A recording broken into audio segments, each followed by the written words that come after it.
امام مہدی کا ظہور کب ہوگا، امام مہدی کون ہیں اور کب دنیا میں آئیں گے، تفصیل سے بتا دیں۔ دیکھیں، ہمیں رسول اللہ صلی اللہ علیہ وسلم کی جو صحیح حدیث سے ملتا ہے وہ اتنی بات ملتی ہے کہ آپ صلی اللہ علیہ وسلم ہی کے نسب میں حضرت مہدی ہوں گے، ان کا نام آپ صلی اللہ علیہ وسلم کے نام جیسا ہوگا، قریش میں سے ہوں گے، اور جس دور میں آئیں گے وہ حضرت عیسیٰ علیہ السلام بھی انہی کے بعد فوراً نازل ہوں گے، اس دجال بھی اسی وقت ظاہر ہوگا۔ یہ تینوں چیزیں ایک ہی وقت پہ ہوں گی، دجال، حضرت عیسیٰ علیہ السلام اور حضرت مہدی۔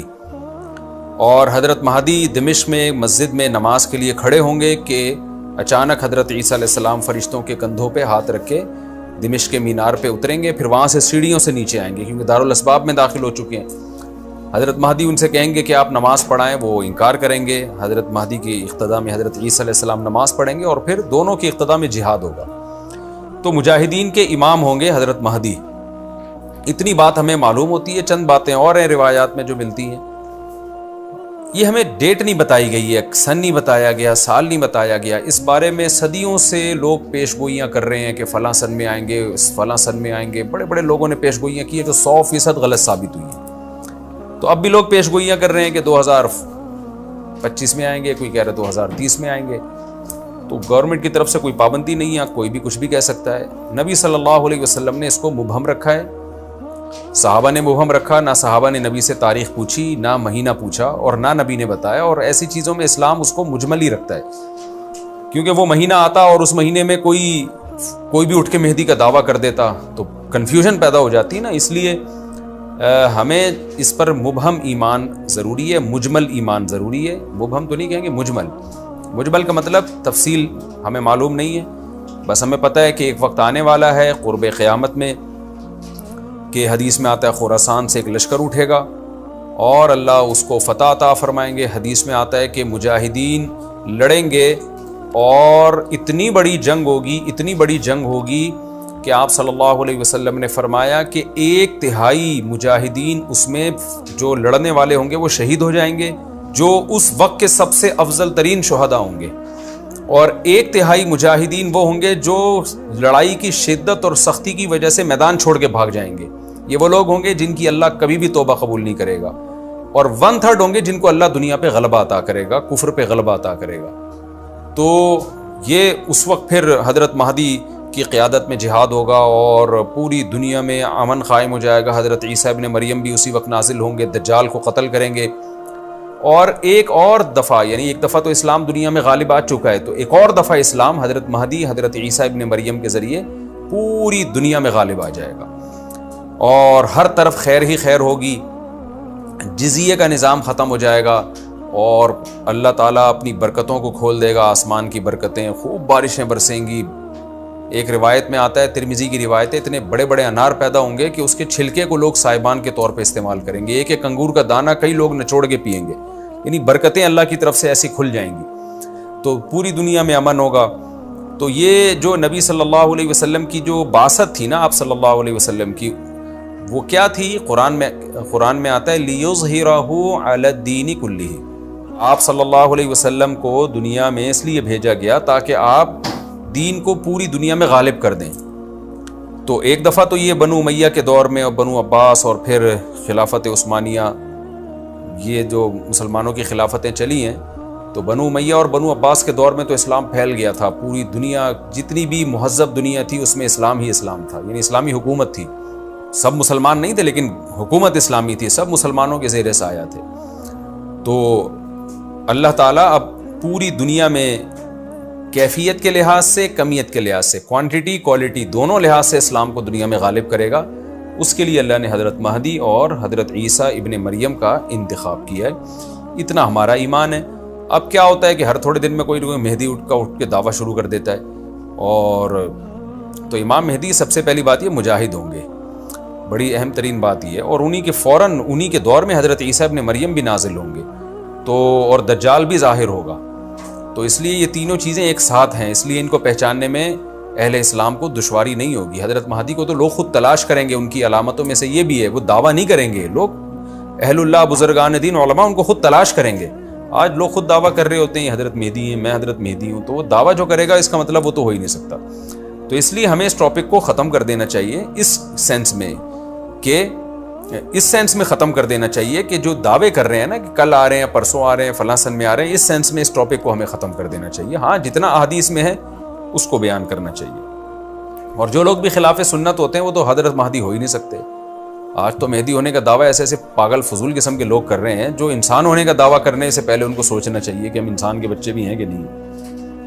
اچھا یہ بھی انہوں نے پوچھا ہے کہ کیا امام مہدی نبی ہوں گے؟ امام مہدی نبی ہوں گے یا صحابی؟ اس بارے میں وضاحت فرما دیں. نہ وہ نبی ہوں گے نہ صحابی ہوں گے، کیونکہ صحابی تو وہ ہوتے ہیں جنہوں نے اسی زندگی میں آپ صلی اللہ علیہ وسلم کو ایمان کی حالت میں دیکھا ہو. پھر کربلا میں ایک بڑا ظلم یہ ہوا کہ صرف سیدنا حسین ابن علی کو شہید نہیں کیا گیا، آپ کے ساتھ جتنے مرد تھے سب کو شہید کر دیا گیا.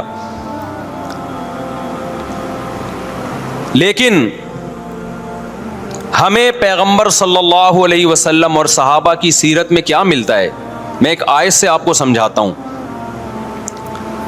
مشرکین مکہ حضرت ابراہیم علیہ الصلاۃ والسلام کے نسب میں ہونے پر اور آپ سے محبت پہ بڑا فخر کیا کرتے تھے کہ ہم ابراہیم کی اولاد میں ہیں، ہم ابراہیم کے دین پہ ہیں. اللہ نے کیا فرمایا رسول اللہ صلی اللہ علیہ وسلم سے کہ ان اول الناس بابراہیم للذین اتبعوہ، اے نبی آپ ان سے کہہ دیجئے ابراہیم سے محبت کے خالی پیلی کے دعوے مقبول نہیں ہیں. ابراہیم کے زیادہ حقدار وہ ہیں جو ابراہیم علیہ السلام کی اتباع کرتے ہیں، اور یہ پیغمبر اور صحابہ یہ ابراہیم علیہ السلام کے دین کو فالو کرتے ہیں، اور تم ابراہیم کے دین کو فالو نہیں کر رہے، ان سے محبت کے دعوے دار ہو. تو خالی محبت کے دعوے داری اللہ کے ہاں مقبول نہیں ہے. اللہ کے ہاں وہ محبت کی دعوے مقبول ہیں جس میں آپ محبوب کو فالو کر رہے ہوں.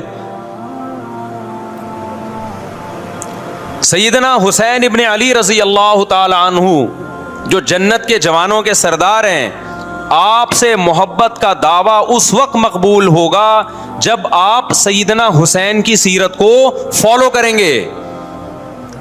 رونا پیٹنا ماتم کرنا یہ سیدنا حسین اور اہل بیت کی سیرت نہیں ہے. صبر کرنا، ظالم کے سامنے ڈٹ جانا، جان کے خوف سے اپنی پالیسیوں سے پیچھے نہ ہٹنا، یہ سیدنا حسین ابن علی رضی اللہ عنہ کی سیرت ہے جو آج ہمیں کہیں بھی نظر نہیں آتی.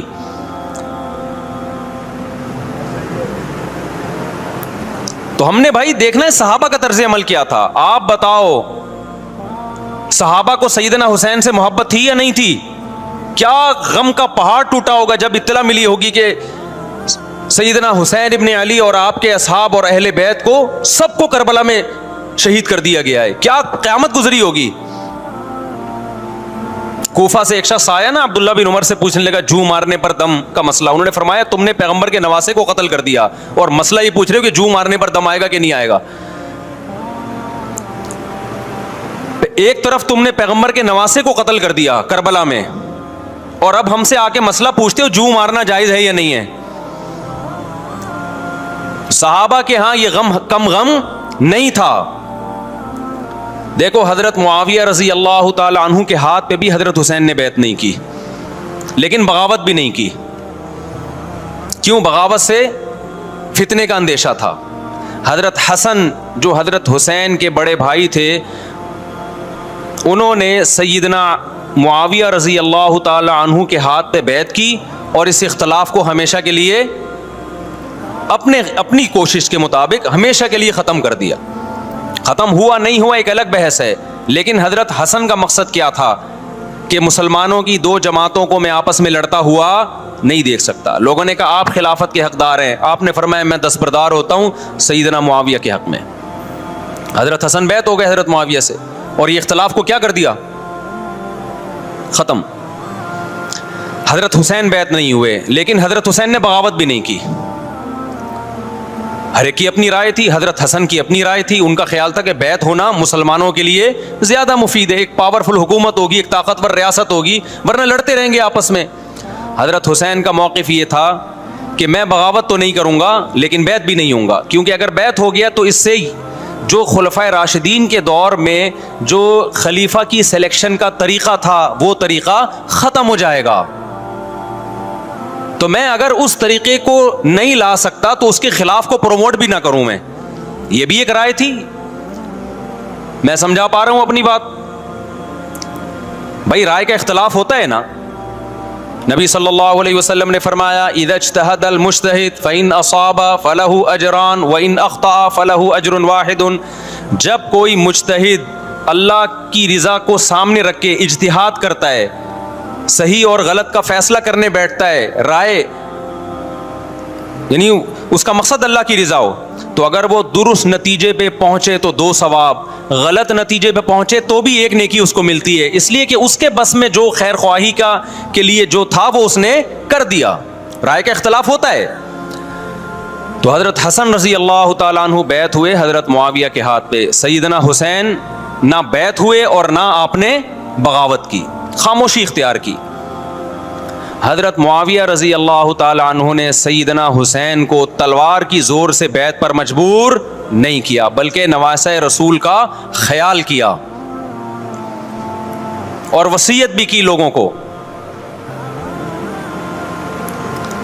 لیکن جب حضرت معاویہ کے بعد یزید جانشین ہوا, اس کی سب سے بڑی غلطی یہ تھی کہ اس نے نواسہ رسول صلی اللہ علیہ وسلم اور آپ کے ساتھ جو چند اہل بیت اور چند صحابہ تھے, اس وقت بھی حضرت حسین نیوٹرل تھے. نہ حضرت حسین نے بغاوت کا ارادہ کیا اور نہ بیعت کرنے کا ارادہ کیا. یزید ابن معاویہ کو چاہیے تھا کہ سیدنا حسین رضی اللہ عنہ کو اپنے حال پہ چھوڑ دیتا, اپنے والد کی طرح.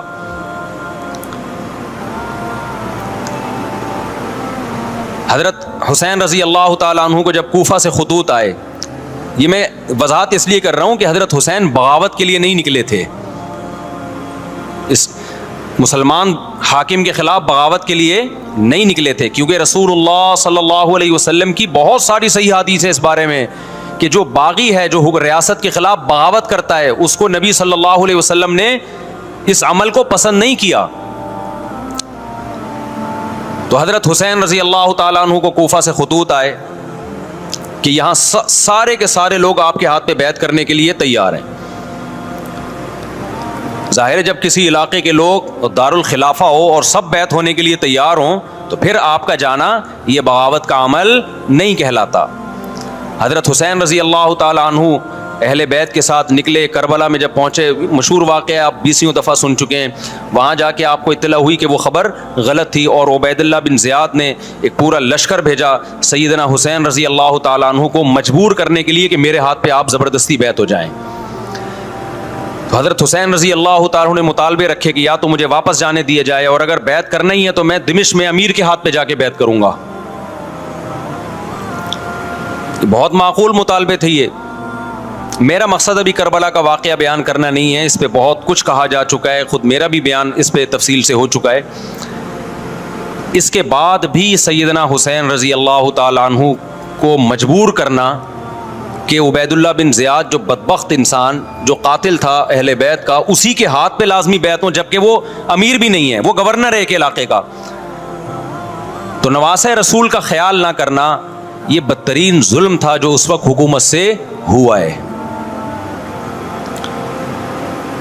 حضرت حسین رضی اللہ تعالیٰ عنہ, دیکھو نبی صلی اللہ, آج ہم دیکھتے ہیں کہ جو بڑا آدمی ہوتا ہے نا, اس کی قربانیاں ہوتی ہیں, اس کی بڑی بڑی قربانیاں ہوتی ہیں. چھوٹے اپنے بڑوں کی قربانیوں کو کیش کراتے ہیں.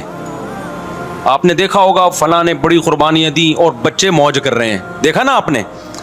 لیکن اللہ تعالیٰ نے رسول اللہ صلی اللہ علیہ وسلم کے نسب کو اس سے محفوظ کیا. ہمارے نبی کے 2 بیٹے حسن حسین, آپ کی نسل حضرت فاطمہ سے چلی ہے, دونوں شہید ہوئے ہیں.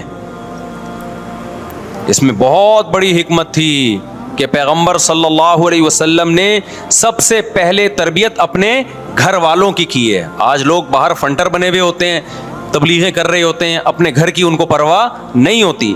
نبی صلی اللہ علیہ وسلم نے سب سے پہلے جو تربیت کی ہے, کس کی ہے؟ حضرت حسن اور حسین کی ہے.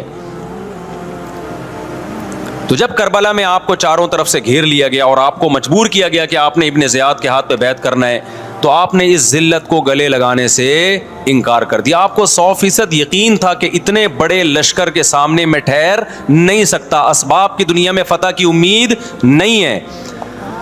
لیکن حضرت حسین رضی اللہ تعالی عنہ نے لڑنے کا فیصلہ کر کے اور شہادت کو قبول کرنے کا فیصلہ کر کے ابن زیاد اور اس زمانے کے حکمران جو اس قتل پہ راضی تھے، قیامت تک کے لیے ان پہ لعنت کے سلسلے کا دروازہ کھول دیا۔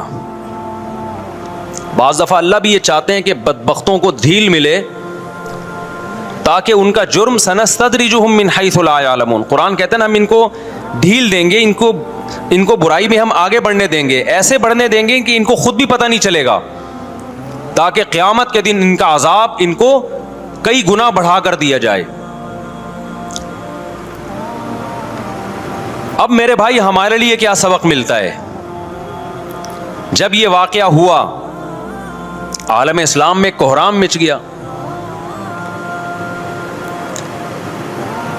لیکن کیا اس واقعے کے بعد اہل بیت کی جو مقدس اور پاکیزہ عورتیں تھیں، کیا انہوں نے نوحہ کیا یا صبر کیا؟ آپ کا ضمیر کیا کہتا ہے؟ انہوں نے نوحے پڑے ہوں گے یا صبر کیا ہوگا؟ بولو بھائی، صبر کیا۔ عبداللہ بن عمر رضی اللہ تعالیٰ عنہ جو کوفہ والوں کو ملامت کیا کرتے تھے کہ تم جو مارنے کے مسئلے ہم سے پوچھتے ہو، تم نے حسین کا قتل کر دیا، تو یہ حضرت ابن عمر نے اسی لیے کہا نا کہ آپ کو اس کا غم ہوا تھا، تو ابن عمر کا عمل کیا تھا؟ کیا انہوں نے ماتم کیا؟ کیا انہوں نے چھروں سے اپنے آپ کو مارا؟ حضرت حسین کا قتل بھی ظالمانہ، اور اس سے پہلے سیدنا عثمان کا قتل بھی ظالمانہ۔ اگر نوحہ یا ماتم جائز ہے تو حضرت عثمان کی شہادت کے دن بھی جائز ہے، حضرت حسین کی شہادت کے دن بھی جائز ہے، اور اگر ناجائز ہے تو جیسے عثمان کی شہادت کے دن ناجائز، حسین کی شہادت کے دن بھی ناجائز ہے۔ سمجھ میں آ رہی ہے بات کہ نہیں آ رہی ہے؟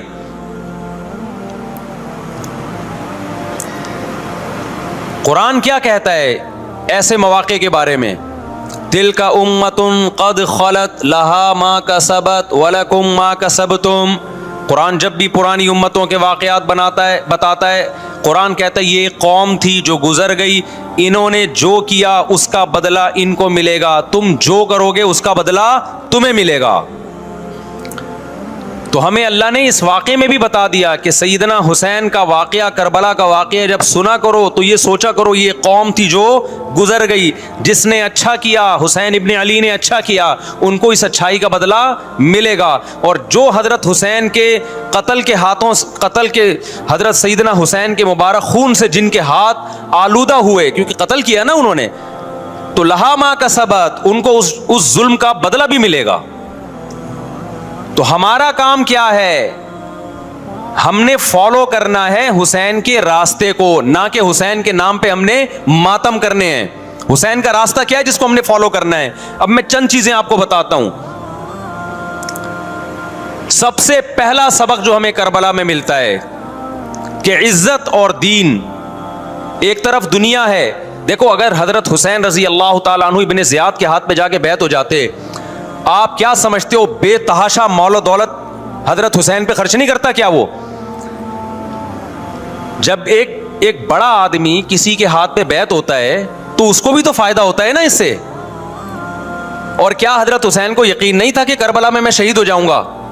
فتح اور نصرت کی اسباب کی دنیا میں کوئی امید نہیں تھی، مگر آپ نے اہل بیت کو کربلا میں رسوا کرنے پر عزت کی موت کو ترجیح دی ہے۔ آج اگر آپ میں یہ ظرف ہے کہ آپ عزت کی موت کو ذلت کی زندگی پر ترجیح دیتے ہو تو پھر آپ حسینی ہو۔ نہیں یہی بات میرا خیال ہے سمجھ۔ سیدنا حسین کی سخاوت کے واقعات ہیں۔ سیدنا حسین باغی نہیں تھے رضی اللہ عنہ۔ پھر جو اہل بیت کا طرز عمل کیا تھا، محرم میں کیا کیا ہو رہا ہے میں آپ کو بتاتا ہوں۔ ان میں سے کوئی بھی عمل نہ ہمیں قرآن سے ملتا ہے نہ صحابہ سے ملتا ہے ہمیں۔ تو ما انا علیہ و اصحابی جو جنتی فرقہ ہوگا اس کی جو علامتیں ہیں، تو جب آپ ان علامتوں کے خلاف چلو گے، صحابہ اور تابعین کو فالو نہیں کرو گے، تو آپ پھر اپنے آپ کو سنی کہنا چھوڑ دو۔ آپ بتاؤ مجھے اسلام میں کوئی مہینہ منحوس ہے؟ بولو نا، کوئی مہینہ منحوس ہے؟ تو آپ محرم کو منحوس کیوں کہتے ہو؟ لوگ مجھے کہتے ہیں مفتی صاحب فرقہ واریت پھیلا رہے ہیں. دیکھو فرقہ واریت جب پھیلا رہا ہوں جب میں کسی فرقے کے خلاف آپ کو کر رہا ہوں. میرے بیان شیعہ لوگ بھی سنتے ہیں, ملتے بھی ہیں, بہت دفعہ ایئرپورٹ پہ ملاقات ہوئی, بڑی عزت سے ملے, میں شیعہ ہوں لیکن آپ سے محبت کرتا ہوں. یہاں مسجد میں بھی آتے ہیں, میں نے کبھی کسی پہ طنز نہیں کیا. اس لیے میں بار بار کہتا ہوں جو شیعہ کا مذہب ہے اس کو کرنے دو. وہ سبیلے لگاتے ہیں, آپ ان کو مت چھیڑو, جا کے تنگ نہ کرو ان کو. وہ ماتم کرتے ہیں, آپ ان کو مت چھیڑو. وہ نوحے کرتے ہیں, وہ نوحے پڑھتے ہیں, آپ ان کو مت چھیڑو. لیکن آپ اپنی پوزیشن واضح کرو کہ آپ شیعہ ہو یا آپ سنی ہو. آپ تو ایک طرف ہو جاؤ نا. محرم میں اگر آپ مرثیے لگا کے گھوم رہے ہو گاڑیوں میں, اٹ مینز آپ سنی نہیں ہو. آپ نبی صلی اللہ علیہ وسلم کی حدیث ہے ہمارے پاس, ہم اہل سنت والجماعت ہیں, ہم سنت کو فالو کرتے ہیں. تو سنت کیا کہتی ہے؟ میتوں پہ گریبان چاک کرنا, میتوں پہ چیخ و پکار کر کے رونا. آپ نے فرمایا لیس منا, وہ ہم میں سے نہیں ہے. اور اس عمل پہ آپ صلی اللہ علیہ وسلم نے لعنت فرمائی ہے.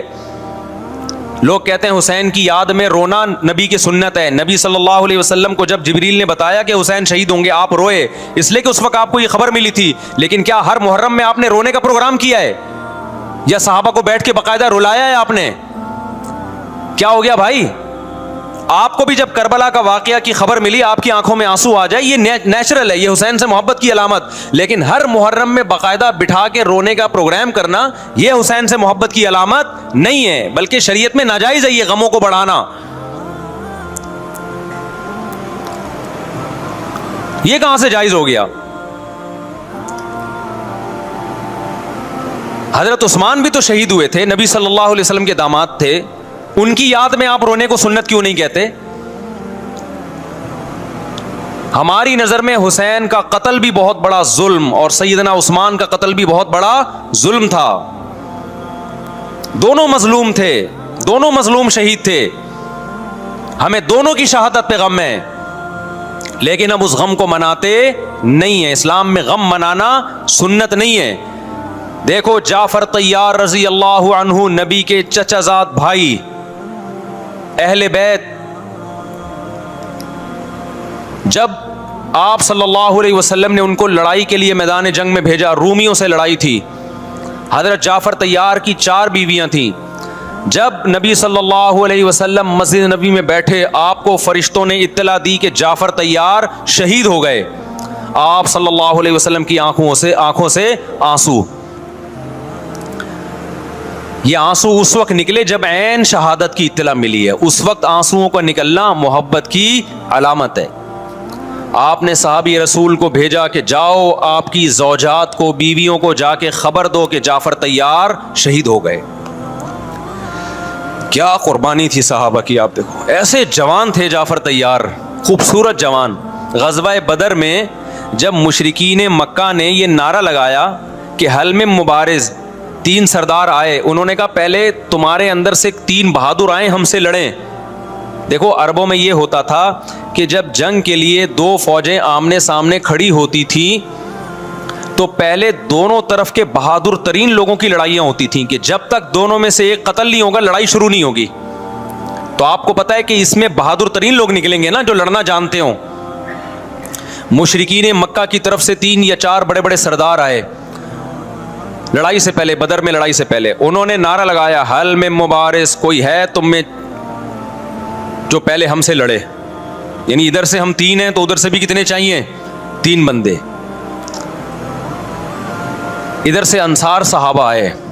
مشرکین مکہ نے کہا لیسو بی اکفائنا, یہ ہمارے جوڑ کے نہیں ہیں, قریشی ہاشمی چاہیے ہمیں, ہمارے نسب کے لوگ ہونے چاہیے. تو ادھر سے نبی صلی اللہ علیہ وسلم نے حضرت علی کو بھیجا اور حضرت جعفر طیار کو بھیجا.